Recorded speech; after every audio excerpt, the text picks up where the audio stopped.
Madame la ministre, s'il vous plaît, la parole est à Madame Martine Etienne pour le groupe La France Insoumise. Merci Madame la Présidente.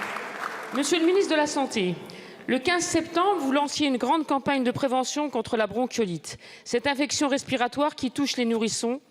15 jours plus tard, c'est déjà la pénurie.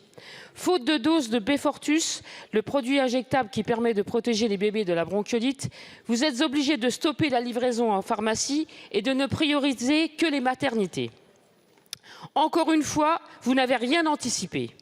Alors qu'il y a eu plus de 720 000 naissances en 2022, vous n'avez commandé que 200 000 doses. Vous souhaitiez créer un effet d'annonce en prétendant anticiper l'épidémie, mais voilà aujourd'hui, les doses manquent et les parents s'alertent. Vous n'apprenez rien de vos erreurs. La bronchiolite, c'est quasiment 100 000 passages aux urgences l'année dernière, des dizaines de milliers d'hospitalisations et des hôpitaux saturés qui ont dû gérer cette épidémie, la grippe et le Covid en même temps. Malgré ça, vous continuez de fonctionner en flux tendu, de commander trop peu de doses, de rogner sur les stocks et de désarmer le pays face aux épidémies. Monsieur le ministre, il y a urgence. En 2021, sur l'ensemble du territoire, 2700 enfants sont morts avant leur premier anniversaire. Les professionnels de santé vous alertent sur la dégradation des soins et sur la mortalité infantile. Mais comme à votre habitude, vous n'écoutez rien. La recherche et la santé sont tellement sous-financées que la France est dépendante d'une seule usine aux États-Unis pour se fournir en médicaments contre la bronchiolite et soigner ses bébés.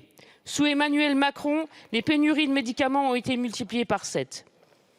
Parce que la santé n'est pas un marché, il est urgent de créer un pôle public du médicament en France et de redonner les moyens humains et financiers aux maternités et à la pédiatrie.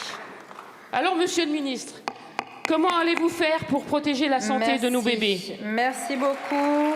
La parole est à Monsieur Aurélien Rousseau, ministre de la Santé et de la Prévention.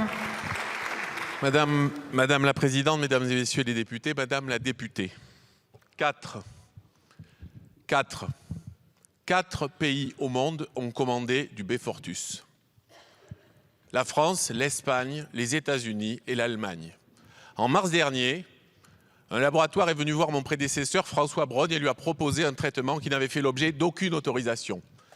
François Braun a eu le courage et il a pris le risque de commander des doses de ce médicament qui n'avait aucune autorisation. Aujourd'hui, madame, si ce médicament n'avait pas obtenu les autorisations, qu'est-ce que vous diriez sur le fait qu'on détruise des doses? Et oui, les sociétés savantes à l'époque ont dit ça sera un nouveau produit, donc sans doute 10% d'adhésion. Le ministère de la Santé a commandé pour 30%, 200 000 doses. Nous avons commandé 200 000 doses. Et oui, à la différence de vous, madame, je trouve que c'est une formidable nouvelle, que dans les maternités, on ait un taux d'adhésion entre 60 et 80%, jamais vu en matière de vaccination ou d'immunisation, jamais vu. Et donc, à partir de là, ma responsabilité, et je l'assume, c'est de protéger les nourrissons les plus à risque. Qui sont les nourrissons les plus à risque? Qui sont ceux qui ont été les 45 000 nourrissons hospitalisés l'an dernier? C'était ceux qui avaient quelques jours ou quelques semaines.